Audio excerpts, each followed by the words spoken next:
जी नमस्कार। नमस्कार साथियों, मैं कैलाश वनवासी और आज मार्क्स के जन्म दिवस के अवसर पर कहानी पाठ जन समकालीन जनमत के पेज के थ्रू पढ़ने का मुझे मौका मिल रहा है। तो सबसे पहले तो जनमत का मैं आभार व्यक्त करता हूँ और आप सबको अभिवादन करते हुए मैं अपनी कहानी। हाँ मृत्युंजय भाई। हाँ चलिए। और एक कहानी में, अरे अंजन, नमस्कार नमस्कार अंजन। वेरी। हाँ। अच्छा।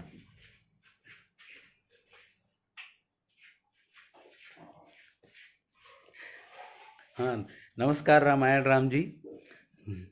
जी, ये एक बढ़िया मौका है मेरे लिए कि आज मार्क्स का जन्मदिन है और मैं एक ऐसी कहानी पढ़ने जा रहा हूँ जिसका संबंध इस विचारधारा से बहुत गहरे से है और एक बड़ी रोचक कहानी के रूप में मुझे लगता है कि इसे आप लोग अप्रिशिएट करेंगे। हाँ, तो जो भी साथी आ रहे हैं आप सबको मेरा नमस्कार। और कहानी थोड़ी सी लंबी है जी। हम्म, कहानी थोड़ी सी लंबी है और मुझे लगता है कि शायद 20 से 25 मिनट का वक्त ले लेगा। तो नमस्कार प्रदीप भाई। नमस्कार। तो ये 20 से 25 मिनट का समय आप का लगेगा और उसके बाद फिर हम लोग आगे की चर्चा कर लेंगे। तो सभी साथियों को मैं अभिवादन करते हुए मैं अब कहानी पाठ शुरू कर रहा हूँ। जी, मनोज जी नमस्कार। ये इस कहानी का शीर्षक है झूलना झूले मोरे ललना। एक बार फिर से मैं रिपीट कर दे रहा हूँ, झूलना झूले मोरे ललना। यह कहानी है। अब कहानी मैं पढ़ रहा हूँ। मैंने तो आपको 4 दिन पहले ही फ़ोन कर दिया था, नरेश पारख बहुत संजीदगी से कहते हुए सीधे नवीन भाई को देख रहे थे। मैं उस दिन मंत्रालय में ही था, अपने किसी मित्र के काम से। वहाँ एक पीए आया और बताया कि सर, ट्रांसफ़र की लिस्ट निकल गई है। तभी मैंने चिंता में आपको फ़ोन किया था, कहीं आप प्रभावित तो नहीं हो रहे करके। हाँ, लेकिन मुझे पता कहाँ था। नवीन भाई ने अपनी मजबूरी बताई। अरे भाई, ऐसी सब चीज़ों की जानकारी हम लोगों को कहाँ रहती है। आप कुछ कर सकें, इसीलिए तो आपके पास आया हूँ। नरेश पारख अपने बंगले की लान के एक किनारे लगे झूले में बैठे बैठे आराम से झूलते हुए नवीन भाई से कह रहे हैं, यहाँ तो ऐसा है नवीन भाई कि नोट शीट बनने से पहले ही सब खबर लीक हो जाती है। मुझे डाउट हुआ था, लेकिन कंफर्म नहीं था। वैसे इस बार सारे ऑर्डर सीएम की टेबल से ही निकल रहे हैं। वो अभी किसी मंत्री की भी नहीं सुन रहे हैं। बगैर उनके अनुमोदन के कोई लिस्ट नहीं निकल रही। कल जेल मंत्री मिले थे तो बोल रहे थे वो तो खाली अपना चला रहे हैं, हम लोग तो केवल नामी के लिए हैं। नवीन भाई कुछ नहीं बोले। शाम के धुंधलाते संभलाते झुटपुटे में वे अपने में खोए जैसे कहीं और देख रहे हैं। उन्हें लग रहा है ट्रांसफ़र में जाना ही पड़ेगा, धुर नक्सली और बीहड़ जंगली इलाके में, यहाँ से 400 किलोमीटर दूर। यदि इस मामले में आप पहले थोड़ा अलर्ट रहते या मुझी को टच कर दिए होते तब शायद कुछ हो सकता था। आर्डर निकलने के बाद की प्रक्रिया बहुत टेढ़ी है, इसे आप तो जानते ही हो। पारख मुस्कुराया है। नरेश पारख उनके पुराने परिचित हैं और प्रकट तौर पर उन्हें काफ़ी मानते हैं। वे कई मंत्रियों के करीबी हैं, नरेश पारख का दिमाग दुधारी नहीं, कई धारियों वाली तलवार है। सरकार किसी की भी हो, उनके कई प्रोजेक्ट एक साथ चलते रहते हैं। साहित्य संस्कृति से लेकर उद्योग और हॉर्टिकल्चर तक सबको साध के रखा है इसने। एक मंत्री के पिता के नाम पर वह हर साल साहित्य सेवा के लिए एक पुरस्कार देते हैं, बड़े भव्य आयोजन के साथ, जिसमें मुख्यमंत्री से लेकर तमाम प्रतिष्ठित व्यापारी और उद्योगपति शामिल होते हैं। इनका घर नगर की सबसे पॉश कॉलोनी में है, जहां सारे करोड़पति रहते हैं, जबकि ये केवल सेवा सहकारी समिति बैंक के एक सामान्य कर्मचारी मात्र हैं। साहित्य से जुड़ाव है, इसलिए नवीन भाई को जानते हैं। अपनी अनियमित लघु पत्रिका में इन्होंने उनके कुछ लेख छापे हैं, वह उनकी बौद्धिकता को मानते हैं। आगे उन्होंने जानकारी दी, ऐसा है नवीन भाई, उच्च शिक्षा मंत्री तो आज सवेरे ही अपने गांव निकल गए हैं। उनसे तो अब परसों ही भेंट हो पाएगी, लेकिन एक काम कर सकते हैं। उनका भतीजा है आलोक हरमुख, मॉडल टाउन में रहता है, मुझे भी बहुत मानता है, बड़े भैया की तरह। मंत्री जी अपने भतीजे की बात काफ़ी मानते हैं। आप कल सुबह उनसे मिल लीजिए। वैसे भी वो आपको जानता है, थोड़ी बहुत रुचि है साहित्य में। मेरे कार्यक्रमों का संचालन तो वही करता है, मैं भी उसे फ़ोन कर दूंगा। इसी सिलसिले में नवीन भाई पारख को आज के कॉलेज की घटना, अपने कॉलेज की घटना बता रहे हैं कि आज संयोग से उनके कॉलेज में एक फंक्शन था, जिसमें मुख्य अतिथि राज्य के ग्रामोद्योग मंत्री थे। यह कॉलेज उनके विधानसभा क्षेत्र में पड़ता है। कार्यक्रम के बाद चाय नाश्ते के दौरान उनके कॉलेज के कुछ स्टूडेंट्स और स्टाफ ने उनसे कहा कि सर, इनका ट्रांसफ़र रुकवा दीजिए। सर, ये बहुत अच्छे आदमी हैं, कॉलेज का नाम है सर इनके कारण, इनको रोकिए, इनको यहाँ से मत हटाइए। मंत्री जी ने कहा, बुलवाइए उन्हें। सफ़ेद झकाझक कुर्ते के ऊपर नीला वास्कट पहने थुलथुल मंत्री जी ने पहले तो नवीन भाई को अपनी बड़ी बड़ी आँखों से घूरा, ऊपर से नीचे तक। उनकी औसत कदकाठी को जाने क्यों बहुत गौर से देख रहे थे। फिर कुछ तो भांप ही गए होंगे कि ये आदमी कैसा है। फिर अपनी भारी आवाज़ में सबको सुनाते हुए, जैसे उनका इरादा नवीन भाई को शर्मिंदा करने का हो, बोले, बड़े खुशकिस्मत हो यार, कहाँ तो प्यासे को कुएं के पास जाना पड़ता है और यहाँ तो कुआं चलकर खुद तुम्हारे पास आया है। फिर जोरदार ढंग से हंस पड़े, जैसे अपने सेंस ऑफ ह्यूमर की दाद खुद ही दे रहे हों। नवीन भाई जान गए, साला खुशामद चाह रहा है। उन्होंने कुछ बेमन से आगे पूछा, आप यहाँ रहना चाहते हैं? नवीन भाई बोले, हाँ सर, अभी जाना भी नहीं चाहता। आपकी बड़ी कृपा होगी सर अगर यह रुक जाए। तो मंत्री जी ने सभा में मानो घोषणा करते हुए कहा, तो फिर आप नहीं जा रहे हैं, आपका ट्रांसफ़र नहीं होगा। इस पर पूरी सभा में जोरदार तालियां पड़ी। मंत्री जी आत्मगर्व से फूल कर मुस्कुराते रहे। मंत्री जी ने कहा, आप हमें लिख कर दे दीजिए। और नवीन भाई ने सादे कागज़ पर लिख कर दे दिया, इस बात का बराबर ध्यान रखते हुए कि यह खुशामद खोर नेता उनका लिखा हुआ जरूर ध्यान से पढ़ेगा। सो उन्होंने उसके अहम को तुष्ट करते हुए 4 लाइन के आवेदन में 3 बार उन्हें महानुभाव जी लिखा, किसी भी तरह से रुक तो जाए उनका ट्रांसफ़र। और उनके अनुमान के अनुसार वाकई मंत्री जी ने अपना चश्मा लगाकर उनका आवेदन बहुत ध्यान से पढ़ा। नवीन भाई जान गए इसे गौर से पढ़ने में वह यही गिनती लगाते होंगे कि मुझे माननीय या महानुभाव इसने कितनी बार लिखा होगा। और मंत्री जी के चेहरे पर आते जाते भावों से लगा वे संतुष्ट हुए हैं। उनके बड़े और मोटे से चेहरे पर, जिनमें अमूमन कठोरता और अहम ही होता है। हल्की स्मित आई थी पल भर को। फिर वह कागज मंत्री जी ने अपने पीए को पकड़ा दिया था। पूरी बात सुनने के बाद नरेश पारख बोले, ठीक है, अगर वो मंत्री जी भी अपनी तरफ से कागज दे दें तो क्या हर्ज है, अच्छा ही है। फिर जैसे उक्त मंत्री की छोटी हैसियत का मखौल सा उड़ाते हुए पारख बोले, वैसे जान लीजिए नवीन जी, जहाँ तक मैं उसे जानता हूँ यह काम उसकी क्षमता से बाहर है।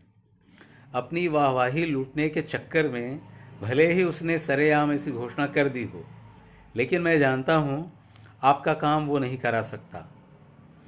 यहाँ एक दबी सी तिरछी मुस्कान मुस्कुराए नरेश पारख। वो क्या है कि राजनीति में तो आजकल हर समाज को खुश रखना पड़ता है, फिर तो वो ट्राइब से बिलोंग करते हैं, इसीलिए तो पिछले ही मंत्रिमंडल विस्तार में उन्हें पद दिया गया है, उनकी जाति को खुश करने की गरज से। ऐसे भी सीएम उनको पसंद नहीं करते, ये मैं जानता हूँ। पारख की बात से यहाँ के राजनीतिक हलके में उनकी गहरी पैठ का अंदाजा उन्हें हुआ। और वैसे भी सरकार किसी भी पार्टी की हो, पारख का काम कभी नहीं रुकता। ऐसी पकड़ बना रखी है कि एक नहीं कई कई मंत्रालयों में पकड़ है। भले ही पीठ पीछे दबी जुबान से कई लोग उन्हें गालियां देते हैं, और इस बात को वह भी बहुत अच्छी तरह से जानता है, लेकिन पारख इन्हें हंसकर उड़ा देता है। हाथी चले बाजार तो कुत्ता भौंके हजार। जब नवीन भाई जाने लगे तो वे झूले से उतरकर उन्हें छोड़ने गेट तक आए। बहुत गहरे लगाव से कहने लगे, आप चिंता मत कीजिए नवीन जी, इस मामले में जो भी हो सकेगा मैं करूँगा। मैं खुद मंत्री जी से बात करूँगा। वैसे और सपोर्ट के लिए आप कल उनके भतीजे से मिल लीजिए, मैं उसे फ़ोन कर दूँगा। क्या करते, बेमन से हाँ हूँ कर दिया। सोचने लगे, वक्त पड़े तो गधे को ही बाप बनाना इसी को कहते हैं। राज्य के इन उच्च शिक्षा मंत्री को वे जानते हैं, दूसरों के मुंह से सुन सुन के, इस रूप में कि इनका मुंह काफ़ी बड़ा है और मंत्रियों से ज़्यादा। अपने किन्हीं मित्रों से पता चला है उन्हें कि उनके स्थान पर जो महिला ट्रांसफ़र होकर आ रही है वो मंत्री जी के विधानसभा क्षेत्र की ही हैं, और 2.5 लाख देकर आ रही हैं कि उनका पति एक जज है। अब भला उनके लिए क्या मुश्किल। नवीन भाई ने सोचा, मुश्किल तो हम जैसों की है जो इन दंड फंद से दूर रहते हैं, और दूर ही नहीं रहते, एक तरह से इस सिस्टम के खिलाफ काम करते हैं, और शायद यही ये लोग नहीं चाहते। नवीन भाई जिले के एक छोटे से कस्बे के कॉलेज में हिंदी पढ़ाते हैं। वह जेएनयू के एक प्रखर विद्यार्थी रहे हैं, जिनकी दिलचस्पी ज्ञान को महज अपने कैरियर बनाने तक महदूद कर लेने की नहीं, वरन उसका और ज़्यादा प्रसार करने की रही है। नहीं वे ऐसे कोई नीरे निष्क्रिय बौद्धिक व्यक्ति हैं जो केवल साहित्यिक सांस्कृतिक गोष्ठियों में अपने उद्गार व्यक्त करने तक ही अपनी जिम्मेदारी मानते हों। वे जब से इस कस्बे के छोटे से महाविद्यालय में हिंदी प्राध्यापक की नौकरी ज्वाइन किए हैं, तब से ही उनकी सतत सक्रियता बनी हुई है। और उनकी सक्रियता का यह क्षेत्र केवल अपना महाविद्यालय मात्र ही नहीं है, वह तो हमेशा अपने विद्यार्थियों के गांव घर तक अपना संपर्क रखते हैं, उनके सुख दुख में शामिल। यह उनकी अथक लगन और परिश्रम का ही नतीजा है कि वर्तमान अंग्रेजी के चमचमाते भूमंडली कैरियरवादी समय में घर के किसी बीमार बूढ़े सा उपेक्षित हिंदी विभाग आज उनके महाविद्यालय का आकर्षण और गौरव बन गया है। स्थिति यह है कि उनकी क्लास अटेंड करने के नाम से ही साइंस या कॉमर्स ग्रुप के बहुत से मेधावी बच्चे हिंदी की तरफ आ जाते हैं, और आज उनके महाविद्यालय का हिंदी विभाग न केवल कॉलेज में बल्कि पूरे ज़िले में जाना जाता है। उन्हें यहाँ 10 बरस हो चुके हैं अकेले रहते हुए। शादी उन्होंने की नहीं है। कॉलेज में बच्चों को पढ़ा देना मात्र वे अपना काम नहीं मानते। वह तो इन नौजवानों को जैसे आकाश की सारी ऊंचाई नाप लेने के योग्य बना देना चाहते हैं। समाज, साहित्य और संस्कृति में दीवानगी की हद तक रुचि रखने वाले और इससे जुड़ी तमाम बातों को बहुत गहरी और संवेदनात्मक समझ रखने वाले प्रखर बुद्धिजीवी के रूप में वे इधर ख्यात हो चुके हैं।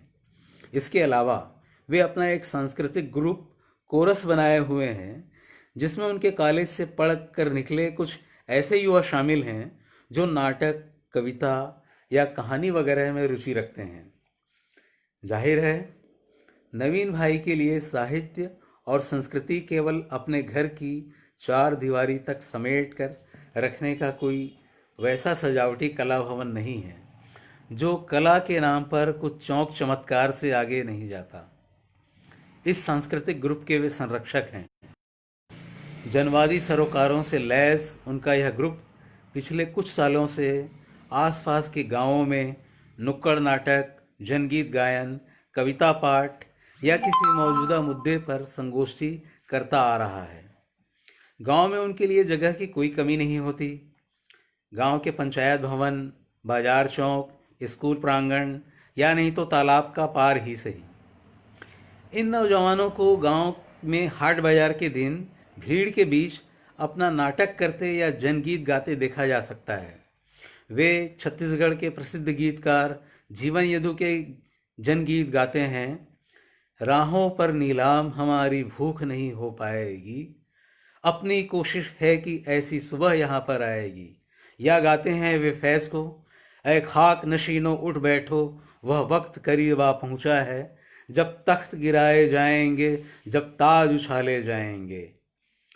यहाँ तमाम दूसरे साहित्यिक सांस्कृतिक संगठन मौजूद हैं जिनका कार्यक्षेत्र प्रायः शहर तक ही सीमित है। नवीन भाई को लगता है जितनी जल्दी हो लोगों में जागृति आए, वे भी आज की सामाजिक, आर्थिक और सांस्कृतिक समस्याओं को न सिर्फ जानें बल्कि उसकी वास्तविकता को भी समझें।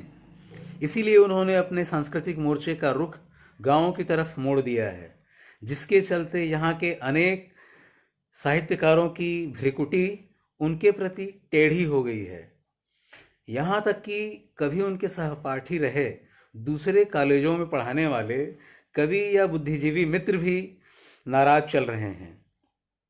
यह कोई साल भर पहले की बात है। उनका ग्रुप डोंगरगढ़ से रात की ट्रेन से लौट रहा था। वहाँ के नाटक समारोह में अपने ग्रुप के नाटक के मंचन के बाद नाटक को दर्शकों की भरपूर सराहना मिली थी। प्रदर्शन के बाद पात्र परिचय के समय तो पूरा पंडाल उनकी तालियों से गूंजता रहा था देर तक। इसीलिए स्वाभाविक था लौटते हुए वे सभी बेहद खुश थे। सबके चेहरे आत्मविश्वास से खिले हुए थे और आपस में हंसी मजाक और मस्ती चालू थी। और नवीन भाई भी इस प्रसन्नता पर खूब प्रसन्न थे। और जब वे खुश होते हैं तब यह खुशी उनके पूरे शरीर से वैसे ही टपकने लगती है जैसे महुए के पेड़ से पके महुए। पैसेंजर ट्रेन के जनरल डिब्बे में वे एक साथ बैठे थे। कोई फेरी वाला गरम समोसे लेकर आया तो उससे समोसे की और चाय की ट्रीट निपटाई जा चुकी थी और डिब्बा ग्रुप के उत्साह से तरंग में था, जोश में था।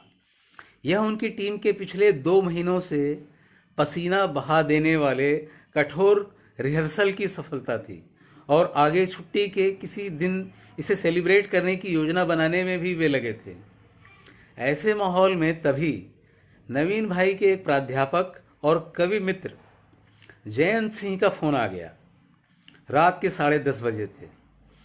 जयंत सिंह आजकल ग्वालियर में हैं। उनकी नौकरी भी लगभग नवीन भाई के साथ ही लगी थी। इधर के ही किसी कस्बे में वे उनके सहपाठी रहे हैं। इधर के किसी कस्बे में हैं वे रहे, लेकिन बमुश्किल 3 साल बिताने के बाद अपने राजनीतिक अप्रोच से उन्होंने अपना तबादला ग्वालियर करवा लिया था। उनका फ़ोन आने पर नवीन भाई जान गए कि जयंत सिंह इस समय रोज़ की तरह वोदका का अपना 4था पेग ख़त्म कर चुके हैं और किसी मित्र से साहित्य संस्कृति पर बकबकाना चाहते हैं। क्या कैसे के बाद जयंत सिंह ने उनसे पूछा, क्यों, कहीं बाहर हैं क्या? हाँ, अभी मैं डोंगरगढ़ से लौट रहा हूँ। डोंगरगढ़ कैसे? वहाँ नाटक समारोह चल रहा है और आज हमारे ग्रुप के नाटक का मंचन था, इसीलिए इसी सिलसिले में। तो महाराज, आपकी नाचा कंपनी चालू है? उधर से व्यंग से भी हंसे थे जयंत सिंह। अभी तक आपने कंपनी बंद नहीं की है? इस अपेक्षित व्यंग को सह गए नवीन भाई। बोले, और आपकी जानकारी के लिए बता दूं जयंत भाई, आपकी दुआओं से यह आगे भी बंद नहीं होगी। बड़ा भ्रम है नवीन जी आपको कि इन नाटक नौटंकियों के भरोसे आप इस देश में सांस्कृतिक करने जा रहे हैं। मुबारक हो कॉमरेड। जी नहीं भाई साहब, मुझे कोई भ्रम नहीं है। मैं तो अपने आप को क्रांतिकारी टाइप की कोई चीज़ भी नहीं मानता। जयंत सिंह बोले, नहीं नहीं, आप भले न कहते हो, लेकिन आप खुद को बहुत बड़ा क्रांतिकारी मानते हैं और आपको भ्रम है, बहुत बड़ा भ्रम, कि आप समाजवाद ले आएंगे। नवीन भाई ने विनम्रता से ही कहा, देखो जयंत भाई, मुझको ऐसा कोई भ्रम नहीं है। यहाँ की ज़मीनी हकीकत मैं जानता हूँ। अकेले मेरे चाहने भर से क्रांति नहीं हो जाने वाली। हम लोग बस अपना काम कर रहे हैं।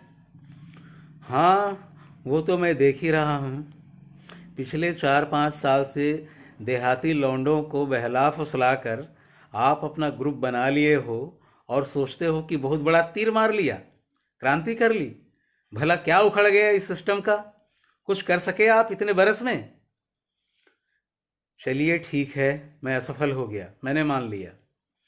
तो मुझे ज्ञान देंगे प्रभु कि मुझे क्या करना चाहिए? अरे, आप साहित्य के आदमी हैं, आपका काम लिखना पढ़ना है, न कि ऐसे गली गली फिर के नाटक नौटंकी करना। कुछ लिखिए पढ़िए, फिर देखिए आपका कैसा नाम होता है। पर महाराज, आपने ऐसा कौन सा नाम कमा लिया? आप भी तो लिख रहे हैं कविताएं। क्यों, हिंदी जगत में मेरा नाम नहीं है क्या? मेरे 2 संग्रह छप चुके हैं, वो भी देश के सबसे बड़े प्रतिष्ठित प्रकाशन गृह से। देश के बड़े आलोचकों ने मेरी किताब पर समीक्षा की है। क्या ये कोई कम बड़ी बात है? तो आपने क्या उखाड़ लिया 2 कविता संग्रह छपा के? अब चुप रहना मुश्किल हो गया नवीन भाई को। उखड़ गए। कोई जानता भी है कवि के रूप में आपको? कोई साधारण पाठक पढ़ता भी है आपकी कविताओं को? तब प्रकाशक ने क्या ऐसे ही छाप दिया मेरी किताब को? देखो जयंत भाई, मेरा मुंह न खिलवाओ तो ही अच्छा। नहीं नहीं, आप बताइए, आप क्या जानते हैं? जयंत सिंह अड़ गए जैसे। तो सुनिए, नवीन भाई ने बहुत स्पष्ट शब्दों में कहना शुरू किया। देखो जयंत जी, मुझे अच्छी तरह पता है कि सरकार के संस्कृति मंत्री से आपकी पुरानी दोस्ती है और उस प्रकाशक से सरकारी खरीदी के लाखों की डील कराने में आपकी ही सबसे बड़ी भूमिका रही है। तो वह तो आपको गोद में उठाए उठाए ही फिरेगा ना। वही और वैसे ही लोग आपको घोषित करेंगे हमारे समय का सबसे बड़ा और सबसे विलक्षण कवि। आपके संग्रह की कौन कहे, वो तो खड़े खड़े आपकी ग्रंथावली छाप देंगे। देखो नवीन, इसका मतलब है कि आप कविता नहीं समझते। तो अच्छा है, इस पर बात ही नहीं करो। कविता नहीं समझता तब फिर क्यों मुझे बार बार फोन करके इसकी समीक्षा लिखने को कहते हो? नवीन भाई का स्वर व्यंग्य में तिलमिला गया। हाँ, कविता तो खाली अब आप जैसे लोग ही समझते हैं। क्या हुआ आपके कविता संग्रह का? उसका हाल मुझसे मत पूछिए। सरकारी खरीदी के चलते प्रकाशक को पटा के आपका कविता संग्रह आता है, 2-4 समीक्षा हो जाती है, वह भी प्रायोजित। इसमें वही लोग ऐसी टिप्पणी करते हैं कि निराला मुक्तिबोध के बाद तो बस आप ही आप हैं, यह नेम फेम आपको मुबारक। कहते कहते उनका स्वर क्षोभ से ऐंठ गया था। उन्होंने देखा कि आवाज़ की यूं तेजी और गुस्से के कारण उनके ग्रुप के लड़के गंभीर होकर ध्यानपूर्वक उनको सुन रहे हैं। नवीन भाई ने अपने स्वर को किंचित संयत करते हुए लेकिन बहुत ठोस अंदाज में आगे कहा, देखिए, मुझको अपने काम को लेकर ऐसा कोई भ्रम नहीं है, ना कोई आकांक्षा है, ना ही किसी पद पुरस्कार का कोई लोभ लालच है। बल्कि इधर आप ही के बारे में सुन रहा हूँ कि आप आजकल लगे हुए हैं एक सृजन पीठ हथियाने में। थोड़ा मुस्कुरा पड़े नवीन भाई। नवीन भाई ने मानो नवीन भाई ने मानो उनकी किसी कमजोर नस पर उंगली रख दी हो। सुनकर जैसे एकदम उनको काटने को दौड़े। देखो, इसका मतलब है तुम कुछ नहीं समझते, न आज के समय के बारे में कुछ जानते हो, न दुनिया में जिस मार्क्सवाद की भद्द पीट गई है, हद है, इसके बाद भी तुम उसके अंधे भक्त बने हुए हो। कब के नकारे जा चुके लेनिन स्टालिन का राग अलापते बैठे हो। तुमसे तो बात करना ही बेकार है। ठीक है, उन्होंने उनसे आगे कहा, बगैर किसी बहस में उलझे, तो आगे से आप मुझको फ़ोन नहीं करेंगे। और फ़ोन कट गया। सारे लोग कुछ देर के लिए बिल्कुल चुप हो गए थे। दौड़ती ट्रेन की खटर खट का शोर बस रह गया था। माहौल में अचानक एक गहन तनाव घिराया था। नवीन भाई भी इस गर्मा गर्मी वाली बातचीत से असहज होकर थोड़ी देर के लिए खामोश हो गए थे। कुछ पल के बाद खामोशी तोड़ते हुए बोले, अच्छा ही हो गया, साला बेमतलब का उसकी बकवास सुनने से तो अच्छा है आदमी अपना कुछ लिख पढ़ ले। जब देखो तब हमारे ग्रुप या उसके काम को लेकर व्यंग्य करता रहता है। भाई, हम तुम्हारी खुशी या पसंद के लिए थोड़ी ये सब कर रहे हैं। हमें लगता है देश की जो हालत है, सांस्कृतिक मोर्चे पर जो किया जाना है, वही करने की कोशिश कर रहे हैं। आप लिखिए ना कविताएं। हमने तो आपकी कविता पर कोई राय जाहिर नहीं की, बल्कि संग्रह भेजने के बाद आप बार बार फ़ोन करते रहते थे कि इसकी समीक्षा लिख दो, मैं इसे लीडिंग मैगजीन में छपवा दूंगा। और जब एक कवि की ऐसी सोच है संस्कृति कर्म के प्रति, तो सोच सकते हैं कैसी होगी उसकी कविताएं। तो आपने लिखी उनकी किताब की समीक्षा? ग्रुप से किसी ने पूछा। नहीं, मैंने नहीं लिखी उसकी समीक्षा, धीमे से बोले थे वे। इस पर ग्रुप के लड़के हंस पड़े, जैसे बड़ी देर के बाद उन्हें हंसने का एक बहाना मिल गया हो। तब दूसरे एक वाचाल लड़के ने बोल ही दिया, अरे भैया, आपसे तो समीक्षा लिखवाने के लिए डीआईजी साहब मरे जा रहे हैं। वो तो आपके घर पुलिस भेजकर आपको बुलवाता है एक समीक्षा लिख देने के लिए। अब नवीन भाई भी हंस पड़े। बाकी लोग तो एकदम खिलखिला पड़े। हाँ, यह सच है, समीक्षा के लिए स्थानीय कवि से लेकर देश के नामी गिरामी कवि तक नवीन भाई को फ़ोन करते रहते हैं, अपनी किताबें भेजते रहते हैं। पिछले दिनों खुद डीआईजी साहब ने, जो कवि भी हैं, इधर के दौरे के दौरान एक टीआई को भेजकर अपने पास होटल में उन्हें बुलवा लिया था। लेकिन उनके बहुत आग्रह के बाद भी उन्होंने उनके कविता संग्रह की समीक्षा नहीं लिखी। तो क्या इस ट्रांसफ़र में उनका हाथ हो सकता है? डीआईजी साहब की नाराज़गी? हाँ, संभव है।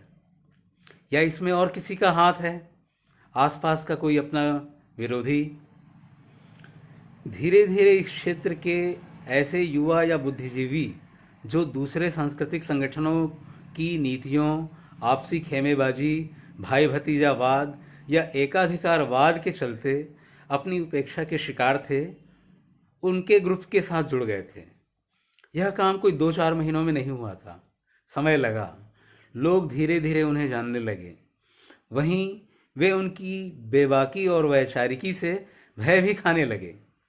स्वाभाविक था कि उनके इस अभियान को देखकर उनके विरोधी या यथास्थितिवादी लोग उनके बारे में तरह तरह की अफवाहें फैलाने लगे कि अरे, यह तो माओवादी है, इसको इस काम के लिए सीधे चीन से पैसा आता है, कि यह कभी अंडरग्राउंड रहा पार्टी का पुराना होल टाइमर है।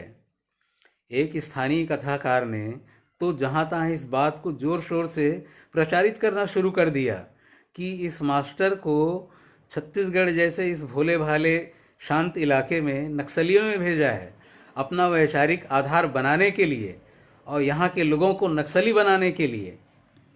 अब यह किसी की शिकायत थी या विरोधियों की चालाकी या फिर नवीन भाई के द्वारा चलाए जाने वाले सांस्कृतिक अभियान की ताकत और इलाके के युवाओं में इसका फैलता असर कि एक रात उनके घर पर पुलिस की रेड पड़ गई। इसके पहले इधर के किसी बुद्धिजीवी पर ऐसी कार्रवाई नहीं हुई थी।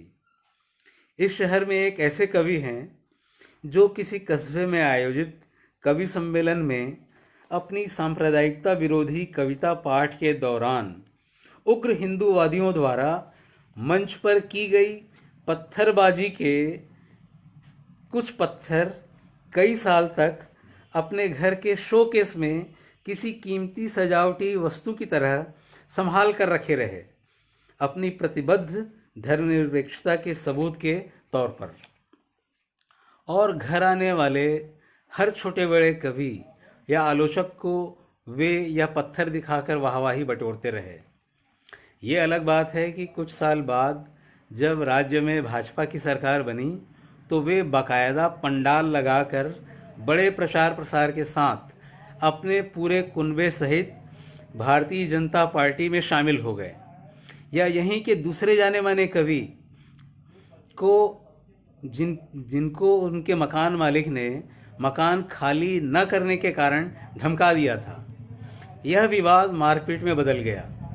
मकान मालिक ने इनके खिलाफ मारपीट का मामला दर्ज करवा दिया और थाने में इसी बाबत उन्हें बुलवाकर कड़ी पूछताछ की गई। इसी दौरान एक सिपाही ने उन पर 2-3 बेंत जमा दिए।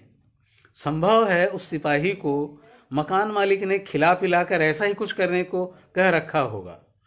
कवि महोदय ने इस मसले को अपने राष्ट्रीय साहित्यिक संगठन का केंद्रीय मुद्दा बना दिया और घटना के विरोध में साहित्यकारों ने जुलूस निकालकर कलेक्टर को ज्ञापन सौंपा और आगे उग्र आंदोलन की चेतावनी दे दी। कवि महोदय ने येन केन प्रकारेण मीडिया को भी साथ रखा था। वे हर अखबार में थाने में अपने बुलव्वे, कड़ी पूछताछ और बेत प्रहार की चोटों की सचित्र रिपोर्ट प्रकाशित करवाने लगे और मकान मालिक सहित पुलिस के खिलाफ माहौल बनाने लगे। संयोग से उन दिनों राज्य में साक्षरता अभियान जोरों पर था और कलेक्टर इसके प्रमुख होते थे और उन्हें इस अभियान को गति देने के लिए लेखकों, कवियों का सहयोग लेना पड़ता था। लिहाजा कलेक्टर इन कवि महोदय को अच्छे से जानते थे, क्योंकि कुछ ही दिनों पहले इनकी देशभक्तिपूर्ण गीतों के कैसेट का विमोचन उन्होंने अपने कर कमलों से किया था। सो उन्होंने अपनी पहल पर इस मामले को किसी तरह शांत करवाया। कवि महोदय तो आज भी इस वाक़ये को बहुत गर्व से बखानते फिरते हैं कि मामला बहुत गंभीर था कि हमारे उग्र आंदोलन की धमकी के कारण कलेक्टर एसपी को झुकना पड़ा। ये और बात है कि उन्हें ज़्यादा अच्छे से जानने वाले उन दिनों जबी दबान से कहते फिरते थे, साले ने उंगली कटा के शहीदों में अपना नाम लिखवा लिया। पर नवीन भाई उस रात को भला कैसे भूल सकते हैं। वह मई के शुरुआती दिन थे और गर्मी देर रात तक बेचैनी पैदा करने वाली। रात के 10:30 बजे की बात होगी।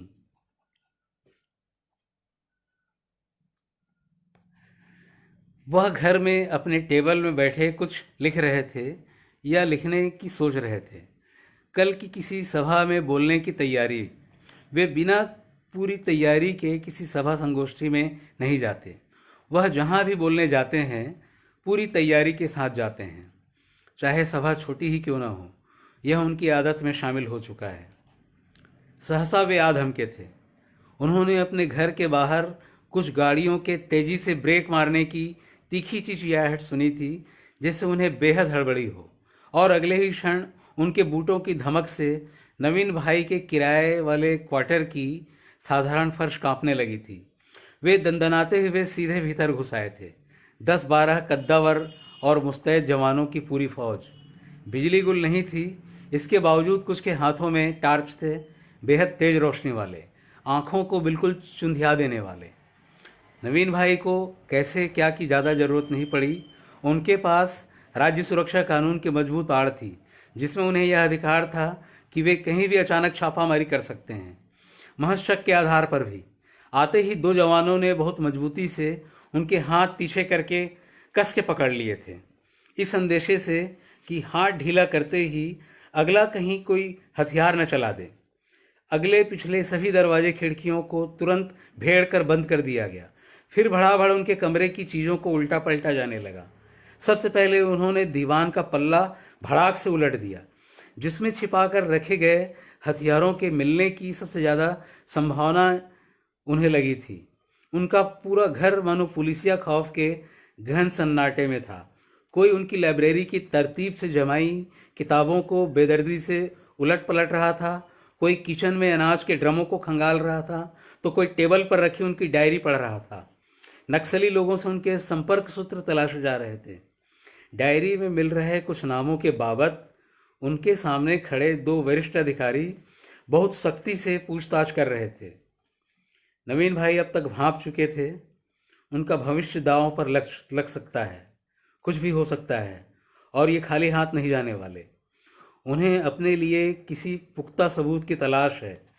पुलिसिया रेड के इन पलों में सहसा तो उन्हें कुछ समझ में नहीं आ रहा था। चुपचाप देखने के अलावा वह कर भी क्या कर सकते थे।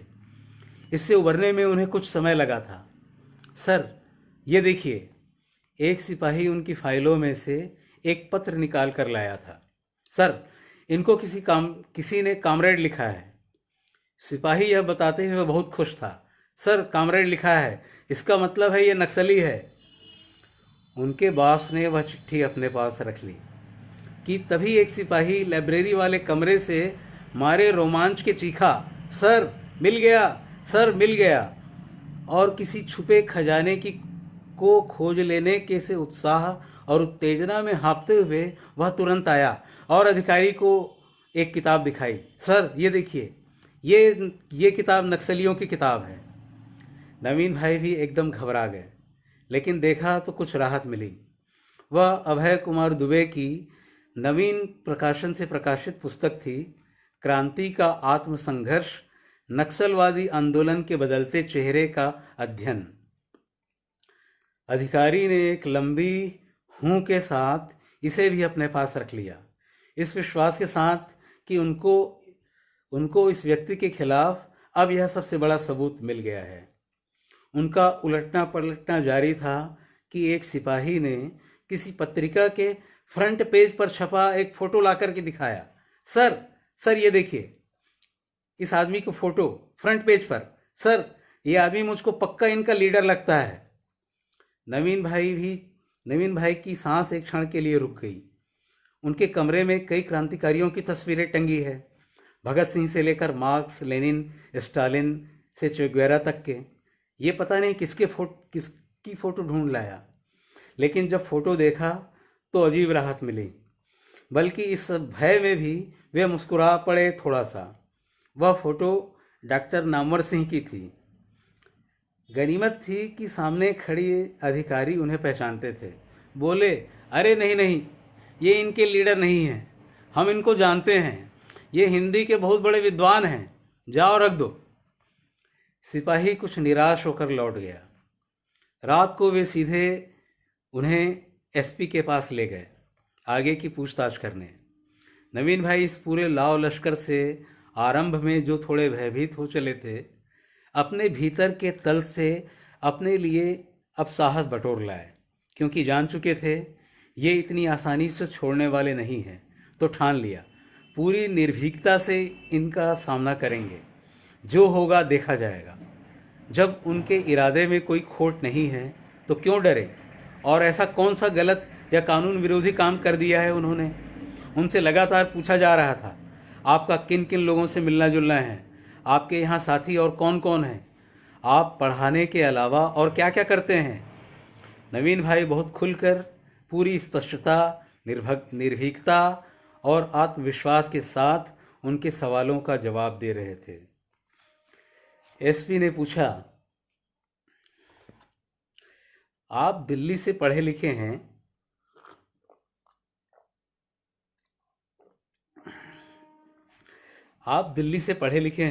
तो इतनी छोटी सी जगह में आप क्या कर रहे हैं। आप तो किसी बड़ी जगह में भी हो सकते थे बड़ी आसानी से, फिर यहीं क्यों। यह सवाल आप मुझसे क्यों पूछ रहे हैं। नवीन भाई ने बहुत तल्खी से कहा, यह आप अपने सिस्टम से पूछिए। मेरे ही साथ पढ़े मेरे कुछ साथी डॉक्टर, मेरे ही कुछ साथी बस्तर, झारखंड या उड़ीसा के सुदूर गांवों में काम कर रहे हैं, और ये उनका कोई चुनाव नहीं है, जीविका की मजबूरी है। देखिए, आप एक सरकारी अधिकारी हैं और आपको इन चीज़ों से दूर रहना चाहिए। इसका क्या मतलब हुआ? हम अपनी आंख के सामने कैसा भी अत्याचार होते देखते रहें और चूं तक न करें? माफ़ कीजिए, न मेरी ऐसी शिक्षा दीक्षा हुई है, न मैं ऐसी शिक्षा दीक्षा पर विश्वास करता हूँ। मैंने अपनी पढ़ाई लिखाई केवल घर चलाने के लिए नहीं की है। हम समाज को आगे बढ़ाना चाहते हैं, उनकी चेतना का विकास करना चाहते हैं, उनके भीतर पसरे हुए अंधेरे को थोड़ा छांट देना चाहते हैं। जैसे कोई अपने घर परिवार की तरक्की चाहता है, वैसे ही हम समाज की। इन सब से आखिर आपको क्या मिल जाता है? कुछ नहीं, लेकिन एक संतोष तो मिलता है कि कुछ कर रहे हैं, और इससे बढ़कर कुछ नहीं है मेरे लिए। आप मार्क्सवादी हैं? जी हाँ, मैं मार्क्सवादी हूँ, और यह सिर्फ मेरे काम का नहीं है, आपके भी काम का है। आप भी पढ़कर देखिए हमारी आर्थिक सामाजिक व्यवस्था कैसी है, कितना शोषण है, आपको पता चल जाएगा, और आप भी फिर मेरे जैसा सोचने लगेंगे। इंटरेस्टिंग। थोड़ा मुस्कुराए हैं एसपी साहब। भाई, मुझे तो ये सब न बनना है न करना है, फिर भी हम आपको सलाह दे रहे हैं, ये सब काम आप छोड़ दीजिए। इस सिस्टम से लड़ पाना इतना आसान नहीं है। आप अपना लिखिए पढ़िए, लेकिन सिस्टम की आंख में मत गड़िए। अभी तो हम आपको छोड़ दे रहे हैं, ज़रूरत होने पर फिर बुलवाया जाएगा। जब छोड़ने लगे तो उनकी बुद्धि थोड़ी सतर्क हुई। नवीन भाई बोले, मेरे घर से जो किताबें लाए हैं वो मुझे दे दीजिए। अरे, अभी हमको उनकी जांच करनी है, उन्हें हम आपको भिजवा देंगे, आप उनकी चिंता मत कीजिए। एक ने टालने की गरज से कहा, ठीक है, लेकिन मेरे घर से जो किताबें लाई गई हैं उनकी लिस्ट मेरे सामने बना कर दीजिए। पुलिस पहले तो इसके लिए तैयार नहीं थी। जब नवीन भाई अड़ गए तब कहीं जाकर माने। उन्हें अंदेशा था कि कल को इन किताबों में कहीं कोई ऐसी वैसी किताब डाल देते हैं तो उनके लिए भारी मुसीबत हो जाएगी। तब उनके पास अपनी बेगुनाही सिद्ध करने का अवसर भी नहीं रहेगा। उन्होंने फिर कहा, मुझे अभी हाथों हाथ लिस्ट बना कर दीजिए। तो उनके सामने किताबों की लिस्ट बनाई गई, जिसकी एक कॉपी उनको दे दी गई।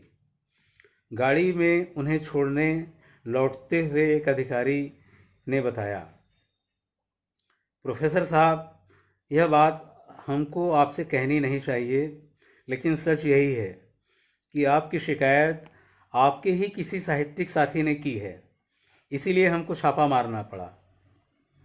नवीन भाई भला क्या कहते हैं, किसका नाम जेहन में आता? यहाँ तो विरोधियों की लंबी सूची है। उनके मोहल्ले में इसको लेकर बड़ी चर्चा थी। बाद में उन्हें मोहल्ले के टपरे वाले होटल जहाँ वे खाना खाते थे के मालिक अन्ना ने बताया। इधर लोग बाग बोल रहे थे, अरे भाई, इतना रात को इनको पुलिस उठा के क्यों ले गया, जरूर कोई सीरियस मैटर होएगा। ये मार्ट साहब तो बहुत सीधा साधा आदमी, किसी लफड़े में भी नहीं रहता। फिर किसी ने बोला अपने गेसिंग से, अरे आजकल यूनिवर्सिटी का पेपर बहुत लीक हो रहा है, हो सकता है पेपर आउट कराने में मार्ट साहब का भी कोई हाथ हो। मैं उनको बोला, अरे नहीं अन्ना, अपना मार्ट साहब वैसा आदमी नहीं, भले इसका पूछताछ के वास्ते ले गया होऊंगा। नवीन भाई ने हंसते हुए उनकी गेसिंग पर अपनी सहमति दे दी। गनीमत थी कि वह मामला किसी तरह सुलट गया। कुछ हुआ नहीं, लेकिन कुछ भी हो सकता था। नवीन भाई आज तक नहीं जान पाए कि यह शिकायत किसने की थी और किस पर शक करें, जब पूरे कुएं में ही भांग पड़ी हो। अपना ट्रांसफ़र रुकवाने के सिलसिले में वे दूसरी सुबह मंत्री जी के भतीजे के यहाँ गए। वह भी अपने बरामदे में लगे झूले में बैठे अपना दरबार सजाए थे। लोग अपनी समस्या या फरियाद लेकर इनके दरबार में पहुँचते हैं। नवीन भाई की बात को भी उन्होंने झूला झूलते झूलते सुना। फिर कहा कि मैं मंत्री जी से ज़रूर बात करूंगा, लेकिन नवीन भाई को अपनी किसी छठी इंद्री से आभास हो गया कि इनका दरबार वास्तव में मंत्री जी का कलेक्शन सेंटर है। यह भतीजा इनका इंचार्ज है। जान गए यहाँ काम होगा, लेकिन फीस पूरी दे देने के बाद। इसी बीच उनको लोक कला के विशेषज्ञ प्रोफेसर अखिलेश तिवारी का ध्यान आया, जो राजधानी में रहते हैं।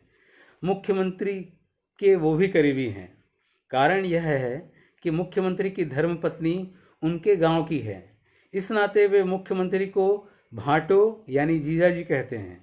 संस्कृति विभाग के सहयोग से लोक कला और लोक भाषा संरक्षण के नाम पर हर साल बहुत भव्य कार्यक्रम वे करवाते आ रहे हैं। नवीन भाई उनसे मिलने पहुँचे तो संयोग से वे भी अपने आंगन में लगे झूले पर बैठे झूल रहे थे। ऊंचे कद के सफ़ेद कुर्ता पाजामा पहने, लंबे झूलते सन से चमकीले सफ़ेद बालों वाले तिवारी जी ने उन्हें गजब के आत्मविश्वास से आश्वस्त किया कि ये कोई बड़ी बात नहीं है और भाटों से वह खुद बात करेंगे और उनको चिंता करने की भी ज़रूरत नहीं है, उनका काम हो जाएगा। और अपने आगे की योजना पर बात करने लगे कि राज्य में लोक कला और लोक भाषा के संरक्षण के लिए वह एक परिषद गठन करना चाहते हैं, जिसका अध्यक्ष बनने के लिए कई लोग लगे हुए हैं। और आप तो जानते ही हैं कि लोक कला पर जितना काम मैंने किया है उतना तो किसी और ने नहीं, इसीलिए स्वाभाविक रूप से पहला हक मेरा ही बनता है। मैं लगा हुआ हूँ प्रोफेसर साहब, मुझे इसमें आपकी मदद की भी ज़रूरत पड़ेगी। मैं आगे आपसे संपर्क करूँगा ही, और वैसे भी मैं आपको यहाँ से हिलने नहीं दूँगा, इतना भरोसा तो मैं आपको दिलाता हूँ। इस तरह नवीन भाई राजधानी से लौट आए। इन कुछ दिनों में वे अच्छी तरह से जान गए कि उनको यहाँ से जाना पड़ेगा। वे अपना बोरिया बिस्तर यहाँ से बांध लेने की तैयारी में जुट गए और उन्होंने सोचा यह कोई उनकी हार नहीं है, यह एक तरह से देखा जाए तो उनकी जीत ही है। सहसा उनके कदम अन्ना होटल की तरफ बढ़ गए। आज उनकी सिगरेट पीने की बहुत तबीयत हुई है, बहुत दिनों के बाद। धन्यवाद। नमस्कार साथियों, कहानी समाप्त हो गई जी। और मैं आप लोगों का आप सभी का धन्यवाद करता हूँ। संजय जी,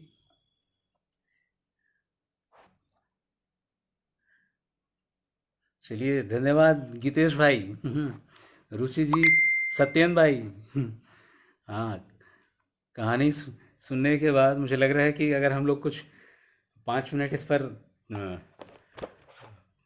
चर्चा कर लें तो मज़ा आ जाएगा कुछ। नमस्कार मंटू भाई।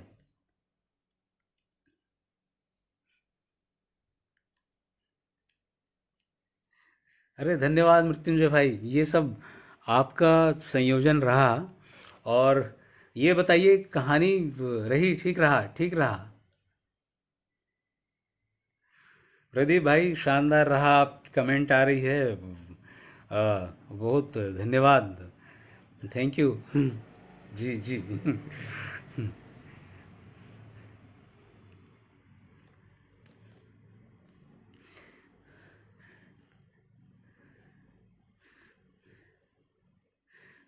हाँ, कहानी का अंत।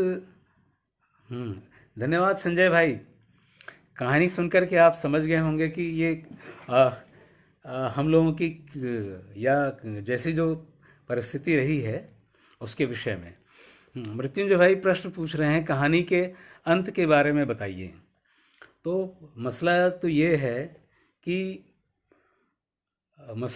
कि जो सरकारी कर्मचारी है उनकी नकेल तो भाई जो साहब अधिकारी मंत्री हैं उनके हाथ में होती है, और वे सब बहुत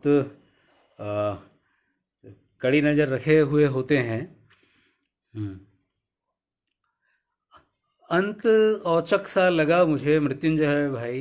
ये, हाँ, ये कह सकते हैं, क्योंकि अब ये है कि इस व्यवस्था के सामने वो उनकी जो नियति है उस तरह के लोगों को। तो नौकरी अगर करनी है तो जाना जाना होगा। हम्म। और अंजन, बहुत बढ़िया, धन्यवाद। धन्यवाद यार। तुम्हारा कमेंट आ रहा है, कहानी बहुत बेहतरीन है वो। मैं बड़ा प्रसन्न हूँ कि आ, कहानी को इस तरह से लिया देखा जा रहा है। हाँ। हाँ, देखिए मृत्युंजय भाई की कहानी चूंकि पहले ही बहुत सारे ब्यौरों में तथ्यों को, बहुत सारे अपने क्या कहते हैं उसको, आ, उसके और भी जो अंदरूनी कई कई परतों में इस कहानी को जो गढ़ा गया है जी, तो वो उस गढ़न के कारण लंबी भी है। और तो इसको एक सीमा तक ही उसको ले जाया जा सकता है। और क्योंकि अब ट्रांसफ़र रुकवा पाना की जो क्षमता किसी व्यक्ति के में हाथ में होती है, तो उतना प्रयास करने के बाद भी अगर नहीं सफल हुई, हम्म, तो अरे चलो, तो ये बात है। सुमन भाई, धन्यवाद। आप बीच में मैं आपका कमेंट देखा था तो निराश हो गया था कि आप कह रहे थे कि आपको कोई दूसरी कहानी पढ़नी थी, लेकिन आपकी टिप्पणी आ गई तो मुझे बहुत संतोष हो गया कि ये कहानी प्रासंगिक लगी, अच्छी कहानी। और मैं सोचता हूँ कि ये ऐसे समय में इसलिए भी इस कहानी को चुना था, क्योंकि जिस तरह से सिस्टम या जो आताई व्यवस्था है, वह चुन चुन करके अपने जिस तरह से चुन चुन करके अपने विरोधियों के ऊपर कहर बरपा रही है, तो ऐसे समय में ये कहानी उसी खौफ को सामने लाती है। हम्म।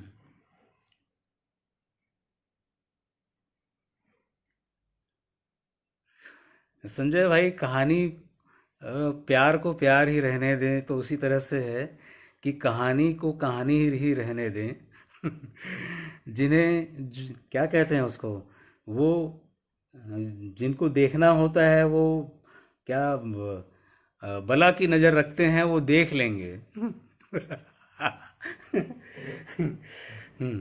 और अ, अच्छा लगा कि ये कहानी के रूप में कितना सफल हो पाया है, ये एक चुनौती कहानीकार के लिए तो इस रूप में रहती ही है। लेकिन मुझे लगता है कि एक कहानी से ज़्यादा बड़ी चुनौती ऐसे कथानक में ये रहती है कि जो हमारे सिस्टम की खराबी है, और उसमें इस तरह से जो गद्दी में बैठे हुए लोग या जो या मैंने एक रूपक का इस्तेमाल किया है जो सोहर में गाया जाता है, झूला झूले मोरे ललना। तो इस मुझे लगता है कि इस शीर्षक से यह जो इसका जो व्यंग है अपनी तरह से पहुंच रहा होगा, पहुंचा होगा, मेरा विश्वास है। हम्म।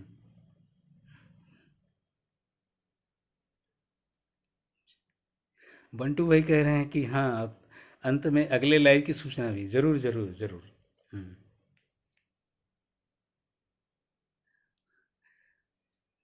जी जी। अरे हाँ, नहीं, अब आप मुझे बहुत तसल्ली हुई मृत्युंजय भाई आपके आपकी प्रतिक्रिया से कि नाम से नहीं, असल में काम से, और पूरा जो सिस्टम जिस ढंग से यहाँ काम कर रहा है और उसमें जो भूमिका हो सकती है उसके प्रति जैसी सजगता और सतर्कता से काम किया जा सके, ये लगभग उसी का एक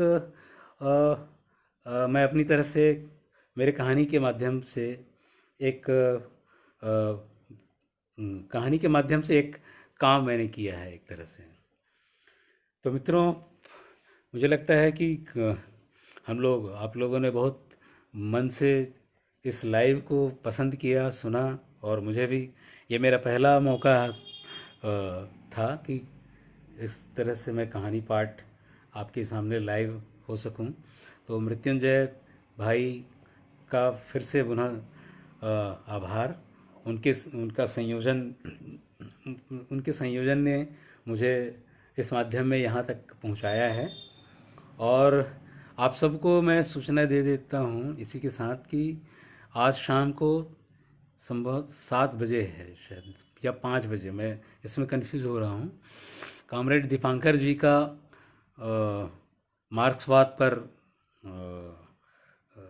कहिए कि उनका उनका वक्तव्य हमको सबको सुनना है। तो हम सब शाम को 5 बजे तैयार रहेंगे जी। तो अब मैं मुझे लगता है मृत्युंजय भाई, अब इसको मुझे बाहर निकलना है। हाँ जी जी, बंटू भाई सूचित कर रहे हैं कि यह 7 बजे से है।